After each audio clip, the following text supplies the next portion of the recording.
Om Namo Venkatesaya. Welcome back to my channel Tirupati. ముందుగా మీ అందరికీ నమస్కారాలు.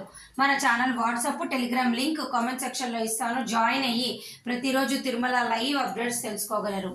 ఇక ఈరోజు జూలై 1వ తారీఖున మీ అందరికీ కూడా రేపటికి 2వ తారీఖు సంబంధించి సర్వదర్శనం టోకెన్లు తిరుపతిలో నిలిపివేశారండి.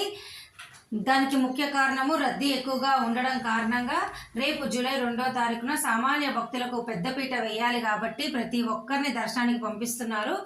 తిరిగి 3వ తారీఖు సంబంధించి టోకెన్లు రేపు 2వ తారీఖున ఉదయం 7:30 తర్వాత ఇస్తారు. ఇక ఈరోజు జూలై 1వ తారీఖు సంబంధించి 10,000 ఉచిత సర్వదర్శనం టోకెన్లు, 2,000 శ్రీవారి నడక మార్గం టోకెన్లు నిన్న జూన్ 30వ తారీఖున ఉదయం 7:30 ఇచ్చారు. 9 గంటల కల్లా అయిపోయాయండి.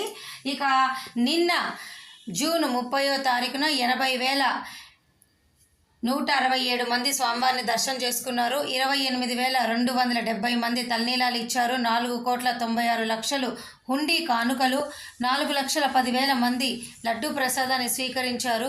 2,97,000 మంది అన్నప్రసాదాన్ని స్వీకరించారు.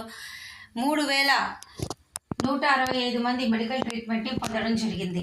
ఇక ఈరోజు జూలై 1వ తారీఖున భక్తుల రద్దీ అనేది అధికంగానే ఉందండి. దీని కారణంగానే కదా రేపటికి సంబంధించిన సర్వదర్శనం టోకెన్లు ఈరోజు తిరుపతిలో మీకు ఇవ్వలేదండి. ఈరోజు కూడా 15 కంపార్ట్మెంట్ల భక్తులు ఫుల్గా ఉన్నారు.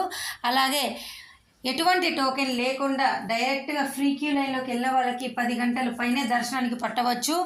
300-500 రూపాయల టికెట్ ఉంటే 4 నుంచి 6 గంటలు పట్టొచ్చు. సర్వ దర్శనం టోకెన్లు ఉన్న వాళ్ళకు 5 నుంచి 7 గంటలు పట్టొచ్చు.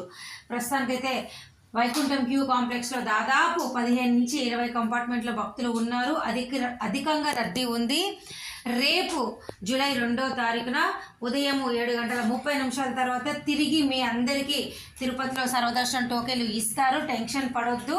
కేవలం ఈ ఒక్కరోజే ఇవ్వలేదండి. రేపు ఖచ్చితంగా 3వ తారీఖు సంబంధించిన టోకెన్లు ఇస్తారు. Thank you so much for watching this video. ధన్యవాదాలు. మళ్ళీ కలుద్దాం.